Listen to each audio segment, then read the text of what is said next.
If there is one type of poem that I love, it might be an enigma. Welcome to Strip Cover, where we squeeze the bigger picture out of literature. I'm Adrian Fort, and we're here for another poetry discussion, which will appear, of course, in the poetry discussion playlist.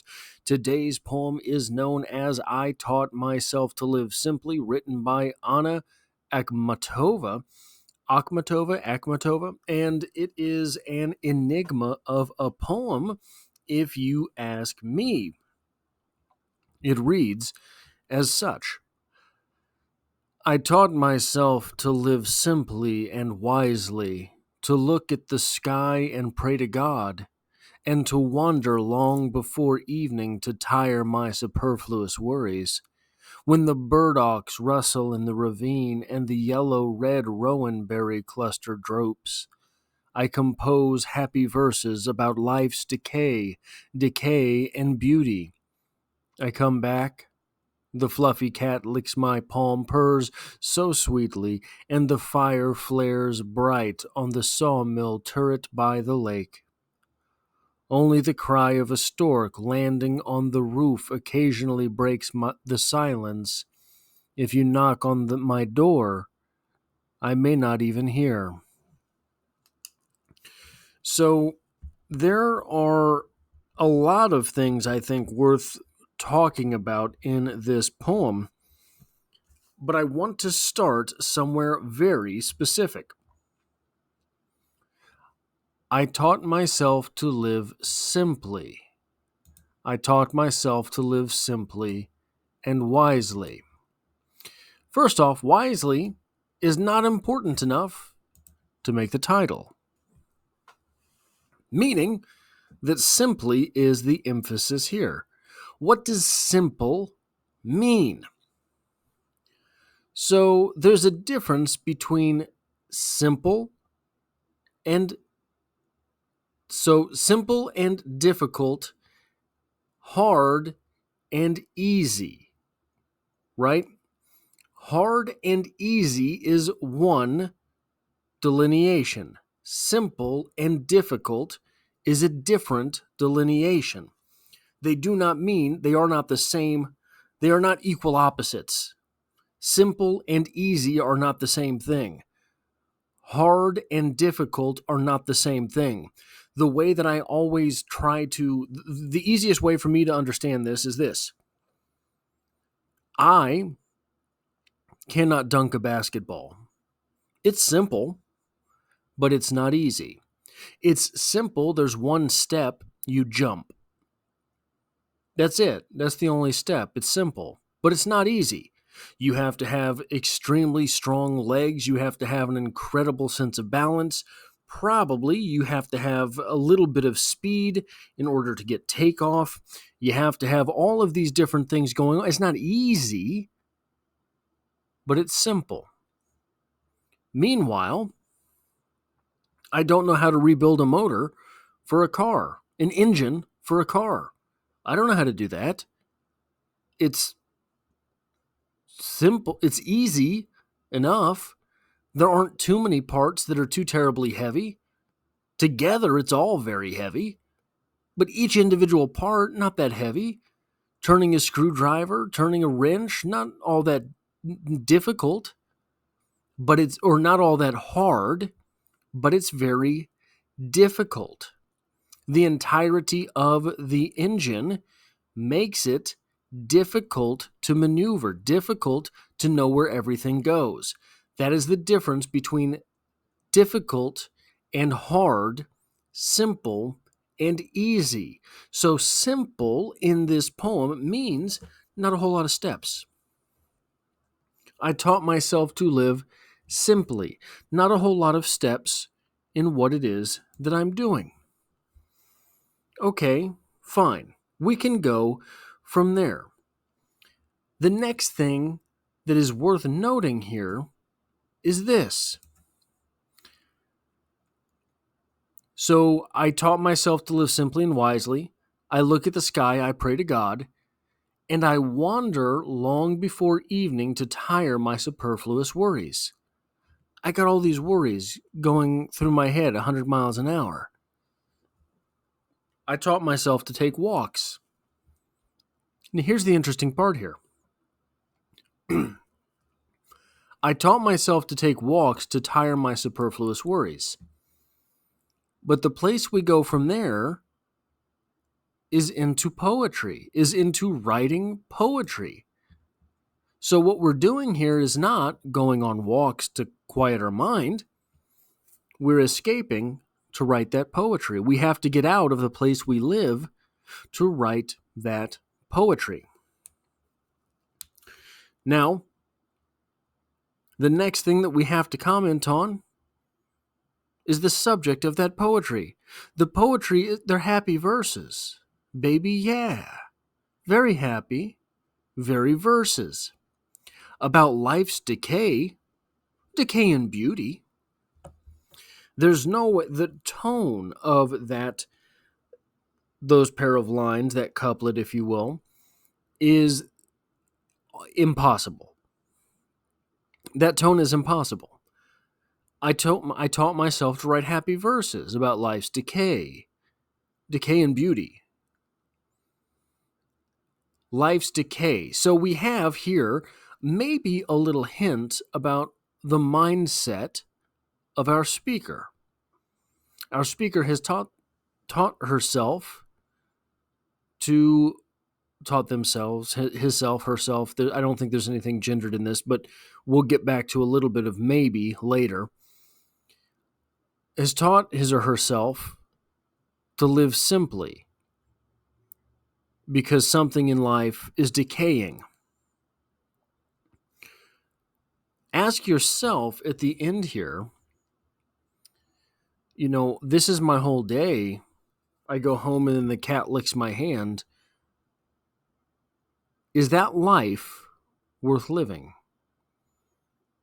Is that life a life that you would want? Would you teach yourself to live that way? So, why? Why has our speaker taught his or herself to live simply? Wisely doesn't need explanation, right? First off, it's not important enough to make the title. To live wisely does not need explanation. It's like saying, I eat healthy. You don't explain yourself for eating healthy. Maybe you have to explain yourself if you decide to down 3 Hershey's bars every night. That takes explanation. But to eat healthy does not. To live wisely does not require explanation. It's the smart thing to do. It's the responsible thing to do.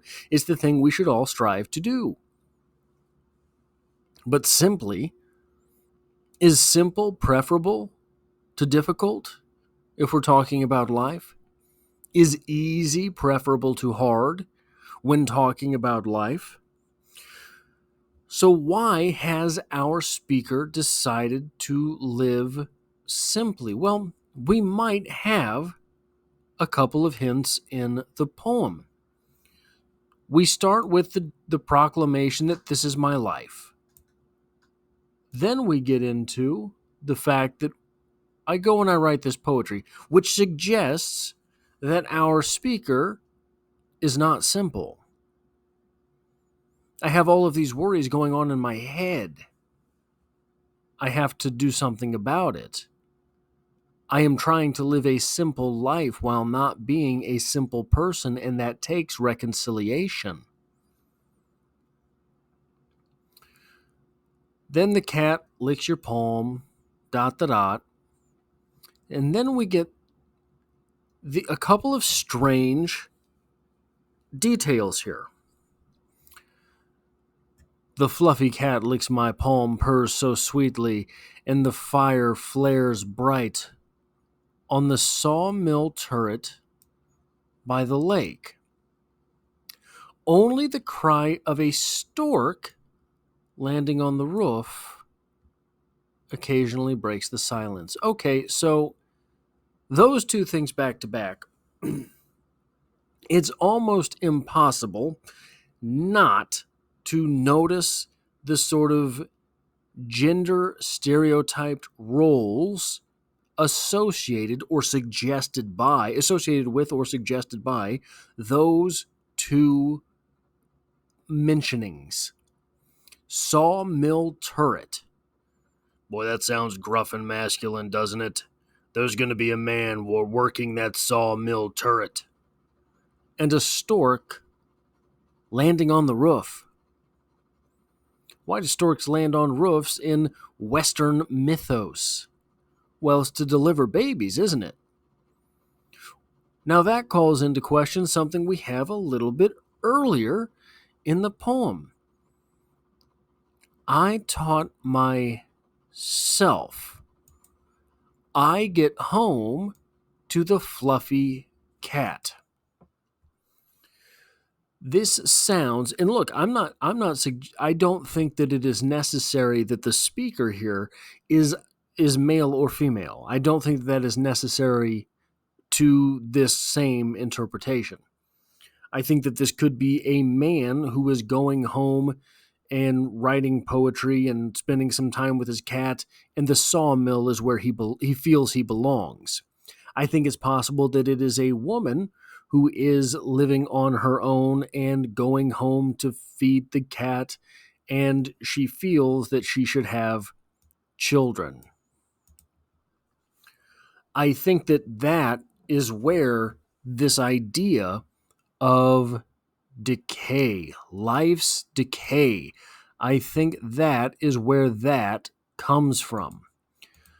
Meaning that kind of the impetus for this poem is the fact that if this is a worker in the sawmill turret, someone who works that job, are they injured? Have they lost their ability to work that job? And now that is contributing to life's decay? Is this a woman who thought that she should have children? Maybe she's past that point in life, and that becomes life's decay and beauty. Though you do not have your children, you have something of a beautiful life here. I think that either of those interpretations are pretty valid here. I think that they employ all of the constituent elements of the poem necessary to sort of make a complete picture from these words, especially when looking at that very, very strange series of words. I compose happy verses about life's decay, and beauty. How are those happy verses about life's decay? How is decay itself beautiful? It is.